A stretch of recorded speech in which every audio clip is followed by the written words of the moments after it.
Hello, YouTubers, friends, compatriots, bootleggers, shills, debts, lacers, peasants, vassals, merchants, free traders.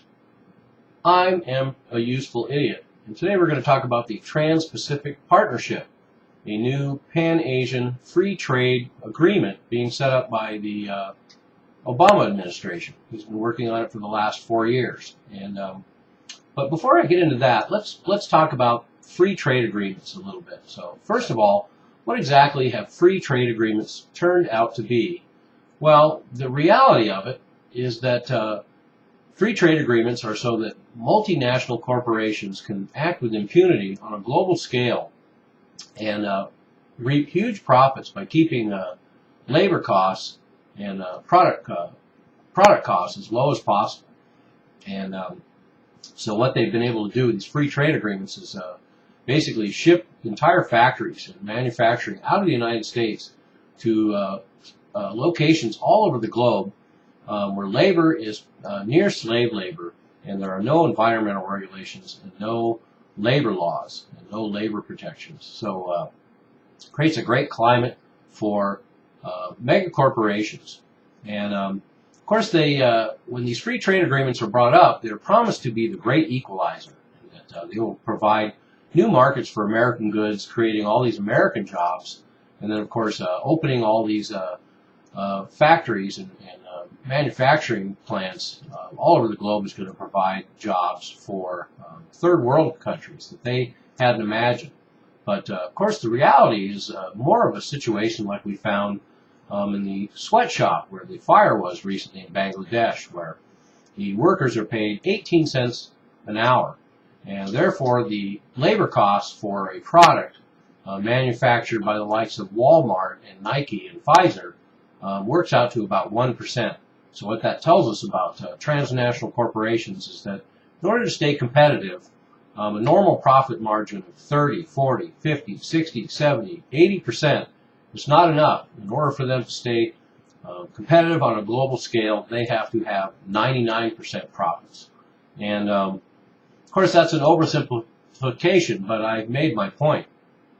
And so these great promises of a great equalizer, and what we see is the continued outsourcing jobs. So let's look at a previous free trade agreement and see what the results have been. So we have a free trade agreement like NAFTA. And once again, what that has done is basically ship most of the American auto industry down to Mexico, and their wages are living wages, but certainly they're getting a huge labor pool in Mexico on the cheap compared to what they would have to pay American workers. And once again, no labor laws and no environmental regulations. And but NAFTA has also decimated all the small farmers in Mexico, and a great portion of their agricultural business has had to turn to marijuana and other drugs just in order to make a living wage and have any kind of profit margin. All the agriculture mega corporations move into Mexico. So that's one result of NAFTA. So we've seen the manufacturing base in the United States decimated, as critics like Ross Perot have pointed out would happen.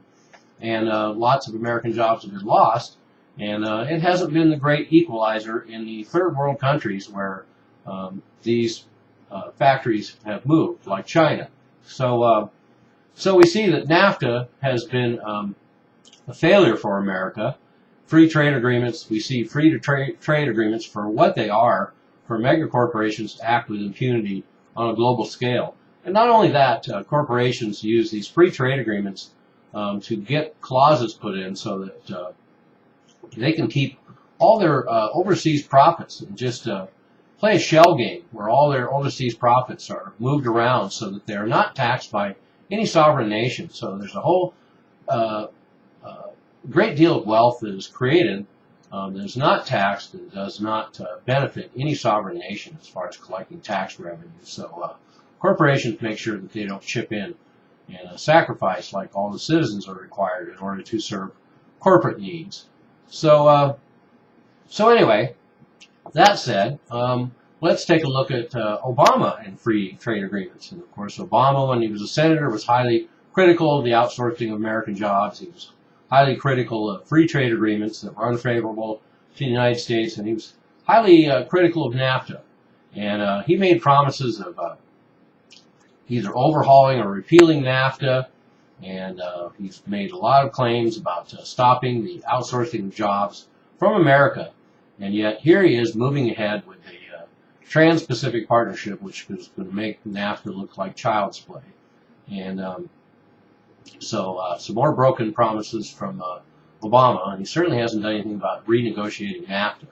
So we have this Trans-Pacific Partnership, and the only reason we know anything about it is because one chapter out of 26 was leaked by WikiLeaks. And this document is being prepared by 600 corporate lobbyists, and they have been in on the draft text from the very beginning of this agreement. So just like with legislation, corporations write the legislation and they pass it on to our Congress, and they also write these trade agreements and then pass them on to our government.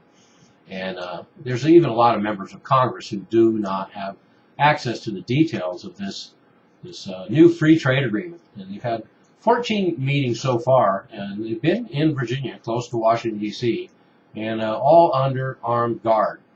And there's 26 chapters under negotiation and only a few about actual trade. Most are about new rights and privileges for corporations while weakening the power of nation states to oppose. And these other 26 chapters deal with everything from legislation to finances to healthcare to telecommunications to food to land use to natural resources to government procurement. So we can see that this trade agreement has a very wide scope, and certainly when you get into the details, you find out just how wide the scope is. And when I look at this one chapter, it really makes me nervous about what's in the other 25 chapters. So here's some of the details about this this trade agreement that are a little nerve-wracking. The fact that transnational corporations will have special rights to challenge sovereign laws in a corporate court. So in other words, transnational corporations will be able to set up their own legal entities, their own corporate courts, and they will be able to challenge any sovereign laws of any nation that they find unfavorable for their economic and trade needs. So one doesn't have to think too far to see what the implications of that. Any law on our books in Washington State or in the United States or any other sovereign nation in the world could be challenged if a corporate entity found them to be unfavorable. And we also have pharmaceutical companies would be able to expand their monopolies and block generic drugs from all over the globe, because patents would be extended from 70 years to 120 years, as well as copyrights would also be extended from 70 years to 120 years. So bypassing all the legislative bodies in the global community, we're going to have a corporate blueprint that overnight doubles patents and copyrights so that these major corporations can extend their monopolies for a century at a time. And needless to say, this agreement will also expand access for all the too big to fail banks in the Eurozone and the United States to move into these Asian markets. So they'll be able to enjoy the financial bank culture that the rest of us enjoy. And one of the most disturbing parts of this this chapter that has been released in the Trans-Pacific Partnership is that because of copyright controls for corporations, in this document, the Internet service providers themselves would be held responsible for copyright violations and would be able to enforce Internet termination. So therefore, within the text of this Trans-Pacific Partnership is the ability for corporations to basically deny anyone access to the Internet that they find in copyright violations. So any blogger that posts or vlogger or anyone on the Internet that, say, has a newsletter and posts to YouTube, and a YouTube is copyrighted, not only would the vlogger be held responsible, could be held responsible, fined, serve jail term, and be terminated from the Internet, but YouTube itself would actually be liable for those same violators. So one can see the implications of this.